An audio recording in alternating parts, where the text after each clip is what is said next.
हुआ था, आप लोग वहाँ गए थे कि नहीं? आज जनाजे में आप लोग नहीं गए थे, क्या कहना, आप कुछ कहना चाहेंगे? वो हम दे देंगे तुमको यार। प्रयागराज में अपनी माफियागिरी और सियासी पारी शुरू करने वाले अतीक अहमद का अंत भी उसी प्रयागराज में हो गया। इतना ही नहीं, कुछ दिन पहले इनके बेटे को भी पुलिस ने मौत के घाट उतार दिया। अतीक पिछले 2 हफ्ते से हर दिन मीडिया के सामने ये बात दोहराता रहा कि उसे मार दिया जाएगा। उसके भाई अशरफ ने 23 मार्च को बरेली जेल में कहा था कि 2 हफ्ते के अंदर मुझे जेल से बाहर निकाल कर लाया जाएगा और मार दिया जाएगा। दोनों भाइयों का ये डर सच साबित हुआ और शनिवार रात 10:30 बजे कैमरे के सामने उन्हें मार भी दिया गया।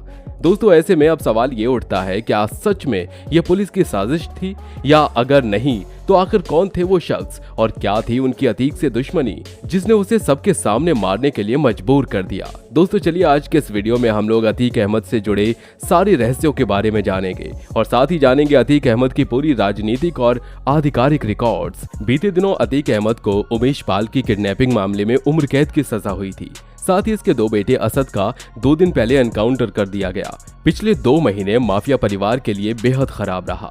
उमेश पाल हत्याकांड में नाम आया। अतीक को 44 साल में पहली बार सजा मिली। बेटे का एनकाउंटर हुआ। अंतिम समय पर उसकी लाश भी नहीं देख सका, यहाँ तक कि बेटे के जनाजे में भी नहीं जा पाया। अब कुछ दिन पहले जिस कसारी मशारी कब्रिस्तान में बेटे को दफनाया गया, अब उसी कब्रिस्तान में अतीक और अशरफ भी दफन होंगे। मीडिया रिपोर्ट्स के मुताबिक अतीक और अशरफ को इस बात का पहले से ही पता था कि उन्हें मार दिया जाएगा। इस बात को लेकर वो काफी डरे हुए थे। अशरफ ने मीडिया से कहा भी था कि एक वरिष्ठ अधिकारी ने मुझसे कहा है कि 2 हफ्ते में हमको बाहर निकाला जाएगा और मार दिया जाएगा। आखिरकार अशरफ का वो डर सच साबित हुआ। अतीक अहमद और अशरफ अहमद को 15 अप्रैल की रात मीडिया के सामने गोली मार दी गई। अशरफ ने कहा था कि जिन अधिकारी ने मुझे ये बताया कि मैं उनका नाम नहीं बता सकता, लेकिन अगर मैं मारा गया तो एक बंद लिफाफा मुख्यमंत्री और सुप्रीम कोर्ट के मुख्य न्यायाधीश और इलाहाबाद के मुख्य न्यायाधीश के पास पहुंच जाएगा। दोस्तों, चलिए अब जरा जान लेते हैं कि आखिर अतीक ने कैसे इस माफिया की दुनिया में कदम रखा और कैसे पुलिस ने इतने बड़े माफिया को पकड़ा। दोस्तों, साल 1962 में प्रयागराज के चकिया गांव में तांगा चलाने वाले फिरोज अहमद के घर एक लड़के का जन्म हुआ जिसका नाम अतीक अहमद रखा गया। फिरोज घर में अकेले कमाने वाले थे। जैसे तैसे पैसे का इंतजाम कर वो अतीक को पढ़ा रहा था, लेकिन अतीक का पढ़ाई में एकदम मन नहीं लगता था। नतीजा ये हुआ कि वो 10वीं में फेल हो गया। इसके बाद उसने पढ़ाई पूरी तरह छोड़ दी। अब उसे जल्द से जल्द अमीर बनने का चस्का लग गया, लेकिन पैसा कमाने के लिए उसने मेहनत करना नहीं बल्कि एक शॉर्टकट को चुना। लूट और अपहरण करके पैसा वसूलने का शॉर्टकट अपनाया। वो रंगदारी वसूलने के लिए लोगों की हत्या तक को अंजाम देने लगा। साल 1979 में अतीक पर पहली बार एक हत्या का केस दर्ज हुआ। यहीं से शुरू हुई अतीक के क्रिमिनल बनने की कहानी। एक तरफ अतीक क्राइम की दुनिया में अपने कदम जमा रहा था, वहीं दूसरी तरफ शहर में चांद बाबा नाम के गुंडे का दबदबा बढ़ता जा रहा था। इसका खौफ ऐसा था कि चौक और रानी मंडी में पुलिस तक जाने से डरती थी। पुलिस और नेताओं समेत सभी उसके खौफ से छुटकारा पाना चाहते थे। अतीक ने इसी डर का फायदा उठाकर पुलिस और स्थानीय नेताओं से साठगांठ बना ली। अतीक का रुतबा ऐसा था कि कोई नजर मिलाकर बात नहीं कर पाता था। अतीक को आपराधिक दुनिया में पुलिस और स्थानीय नेताओं का पूरा साथ मिला और इसी तरह 7 साल बीतने के बाद अतीक चांद बाबा से ज्यादा खतरनाक हो गया। अतीक लगातार लूट, अपहरण और हत्या जैसी वारदातों को अंजाम देता रहा और इसी तरह अतीक के गुर्गों का नेटवर्क बढ़ने लगा। अब अतीक पुलिस के लिए भी नासूर बन गया। जिस पुलिस ने उसे अब तक शह दे रखी थी, वही उसे जगह जगह तलाशने में जुट गई। आखिरकार पुलिस ने उसे गिरफ्तार कर लिया। गिरफ्तारी के बाद लोगों को लगा कि अतीक का खेल खत्म हो गया, लेकिन ऐसा था नहीं। उन दिनों प्रदेश में वीर बहादुर सिंह की सरकार थी और केंद्र में राजीव गांधी की। पुलिस सूत्रों के मुताबिक अतीक की गिरफ्तारी के बाद उसे छुड़ाने के लिए दिल्ली से एक फोन आया। 1 साल बाद अतीक जेल से बाहर आ गया। अतीक को जेल से बाहर आते ही समझ आ गया कि अब जेल से बचने के लिए राजनीति ही उसके काम आ सकती है। इसलिए उसने राजनीति में अपने कदम रखने का तय किया। साल 1989 तक अतीक पर करीब 20 मामले दर्ज हो चुके थे। उसका प्रयागराज के पश्चिमी हिस्से पर दबदबा हो गया। 1989 में उसने पहली बार विधायकी लड़ने का फैसला किया। किसी पार्टी ने टिकट नहीं दिया तो निर्दलीय खड़ा हो गया। अतीक के सामने कांग्रेस के गोपाल दास यादव प्रत्याशी थे। साथ ही अतीक का बढ़ता दबदबा चांद बाबा को भी अखरने लगा, इसलिए वो भी अतीक को हराने के लिए चुनाव में खड़ा हो गया। चुनाव हुआ, नतीजे आए तो अतीक को 25,906 वोट मिले। अतीक 8,102 वोट से जीतकर पहली बार विधायक बन गया। अतीक धीरे धीरे राजनीति की आड़ में अपनी माफियागिरी चलाता रहा। अब उसने अपने छोटे भाई अशरफ को भी इसी काम में शामिल कर लिया था। अशरफ भी अतीक अहमद के नक्शे कदम पर ही आगे बढ़ने लगा। अशरफ ने तय किया कि वो सबसे पहले राजनीति में अपना हाथ आजमाएगा, लेकिन इसी बीच चांद बाबा को मार दिया गया। विधायक बनने के करीब 3 महीने बाद अतीक अपने गैंग के साथ रोशन बाग में चाय की टपरी पर बैठा था। अचानक चांद बाबा अपनी गैंग के साथ वहां आया और दोनों गैंग के बीच भयंकर गैंगवार शुरू हो गया। पूरा बाजार गोलियों, बमों और बारूद से पट गया। इसी गैंगवार में चांद बाबा की मौत हो गई। कुछ महीनों में एक एक करके चांद बाबा का पूरा गैंग खत्म हो गया। चांद बाबा के ज्यादातर गुर्गे मार दिए गए, बाकी वहां से भाग गए। चांद बाबा की हत्या का आरोप अतीक अहमद पर लगा, लेकिन विधायक होने की वजह से उस पर कोई एक्शन नहीं लिया गया। चांद बाबा की मौत के पीछे गैंग की मुठभेड़ को कारण बताया गया। आज तक अतीक इस मामले में दोषी साबित नहीं हो पाया।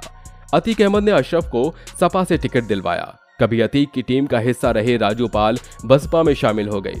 मायावती ने उन्हें प्रत्याशी बना दिया। दोनों के बीच कड़ी टक्कर हुई, लेकिन बाजी राजू पाल के हाथ लगी। वो 4000 वोटों से चुनाव जीत गए। ये हार अशरफ की थी, लेकिन अतीक को लगा कि जैसे वो हार गया हो। इसके बाद जो हुआ वो यूपी के इतिहास में दर्ज हो गया।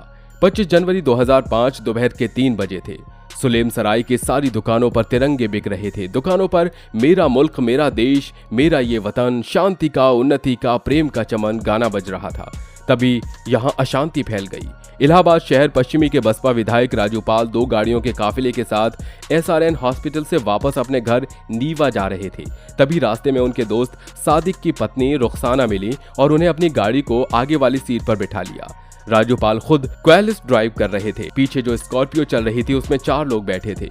काफिला सुलेम सराय के GT रोड पर था। तभी बगल से तेज रफ्तार मारुति वैन राजू पाल की गाड़ी को ओवरटेक करते हुए एकदम सामने आकर खड़ी हो गई। धड़धड़ाते हुए सामने खड़ी मारुति वैन से 5 हमलावर उतरे, ताबड़तोड़ फायरिंग शुरू कर दी। 3 गुंडों ने राजू पाल की गाड़ी को घेर कर फायरिंग शुरू कर दी। 2 हमलावर काफिले की दूसरी गाड़ी पर फायरिंग करने लगे। किसी को भी उतरने का मौका नहीं दिया। गोलियों की आवाज सुनकर लोग घटनास्थल की तरफ दौड़े। जो घटनास्थल पर थे वो दूसरी तरफ भागे। 2 किलोमीटर के इलाके में अफरा तफरी का माहौल बन गया। पहले 4 मिनट तक गोलियां चलती रहीं। अगले 4 मिनट तक ये इंतजार किया जाता रहा कि राजू की सांस थम जाए। हमलावरों को यकीन हो गया राजू मर गए। तब वो भागे। धूमनगंज पुलिस आई। गाड़ियों की हालत ऐसी नहीं थी कि उसमें हॉस्पिटल ले जाया जा सके। पुलिस ने टैक्सी पकड़ी और राजू को लेकर SRN लेकर भागी। रात में पोस्टमार्टम हुआ तो राजू की बॉडी से 19 गोलियां निकली। ऐसा बताया जाता है कि राजू पाल की हत्या की प्लानिंग तो अतीक ने की थी, लेकिन इसे अंजाम अशरफ ने दिया। लेकिन इसके बाद भी दोनों भाइयों के लिए कुछ बदला नहीं। राजू पाल की हत्या में नामजद होने के बावजूद अतीक सत्ताधारी सपा में बना रहा। साथ ही अशरफ भी राजनीति की तरफ अपने कदम बढ़ाने लगा। साल 2005 में उपचुनाव हुआ। बसपा ने पूजा पाल को उतारा और सपा ने दोबारा अशरफ को टिकट दिया। पूजा पाल के हाथों की मेहंदी भी नहीं उतरी थी। उनकी शादी को महज 9 दिन ही हुए थे और वो विधवा हो गई। लेकिन पूजा को जनता का समर्थन नहीं मिला। अशरफ चुनाव जीत गया। पूरी वारदात के दौरान राजू पाल के रिश्तेदार उमेश पाल भी पीछे की गाड़ी में मौजूद थे। वो इस पूरी घटना के मुख्य गवाह थे। हत्याकांड के बाद अतीक ने कई लोगों से कहलवाया कि उमेश इस केस से पीछे हट जाए, लेकिन वो नहीं माने। अतीक धीरे धीरे एक बड़ा नेता तो बन गया, लेकिन अपनी माफिया वाली छवि से वो कभी बाहर नहीं आ पाया। बल्कि नेता बनने के बाद उसके अपराधों की रफ्तार और तेज हो गई। भाई अशरफ ने भी अतीक का कदम कदम पर साथ दिया। अशरफ के खिलाफ भी 33 आपराधिक मुकदमे दर्ज हुए। लेकिन साल 2007 में जब बसपा की सरकार आई तो हालात बदले। अतीक के खिलाफ कार्रवाई शुरू हुई। 5 जुलाई 2007 को उमेश ने अतीक, अशरफ समेत कुल 11 लोगों के खिलाफ FIR दर्ज कराई। खुद इस केस की पैरवी हाई कोर्ट में करते रहे। इसके बाद अतीक को गिरफ्तार कर साबरमती जेल और अशरफ को बरेली जेल भेज दिया गया। इसी जेल से अभी उनका हेल्थ चेकअप कराने के लिए पुलिस वाले इन्हें ले ही जा रहे थे कि तभी 3 लोगों ने आकर इन्हें और इनके भाई को गोलियों से छलनी कर दिया। जिन हमलावरों ने इनके ऊपर गोलियां बरसाईं उनके नाम सनी, अरुण मौर्य और लवलेश तिवारी हैं। सनी कासगंज का रहने वाला बताया गया है। अरुण मौर्य हमीरपुर का है, जबकि लवलेश तिवारी बांदा का रहने वाला है। वारदात के बाद पुलिस ने तीनों को गिरफ्तार कर लिया और उनसे पूछताछ की जा रही है। खबर ये भी आ रही है कि हत्या के ठीक पहले अतीक अहमद किसी को इशारा करते दिखा था। इसका वीडियो सोशल मीडिया पर वायरल हुआ है। पुलिस वीडियो की पड़ताल में जुट गई है। बता दें कि अतीक अहमद जब पुलिस की गाड़ी से उतर रहा था उस समय वो गाड़ी की सीढ़ी पर खड़ा होकर किसी को इशारा कर रहा था। इसी इशारे को लेकर अब कई तरह के सवाल उठने लगे हैं। वायरल वीडियो के मुताबिक पुलिस वाहन से पहले उसका भाई अशरफ उतरता है, फिर उसके पीछे अतीक, लेकिन जब वो गाड़ी की सीढ़ी पर होता है तब वो कुछ कहने की कोशिश करता है। अतीक अहमद द्वारा किए गए इस इशारे को लेकर कई अंदाजे लगाए जा रहे हैं। वहीं जब अतीक अहमद को गोली मारी गई तब वो कुछ कहने की कोशिश कर रहा था। एक्सपर्ट्स का मानना है कि पुलिस अतीक अहमद को पूरी सुरक्षा दे रही थी। किसी को कुछ इस तरह की घटना को लेकर कोई अंदेशा नहीं था। तो दोस्तों, आपका क्या मानना है? क्या अतीक की मौत कोई सोची समझी साजिश है? आप अपनी राय हमारे कमेंट बॉक्स में जरूर दें। और हाँ दोस्तों, वीडियो अगर पसंद आई हो तो वीडियो को लाइक करें, शेयर करें। साथ ही अगर आप इस चैनल पर नए हैं तो नीचे दिए गए लाल बटन को दबाकर इस चैनल को सब्सक्राइब जरूर कर लें।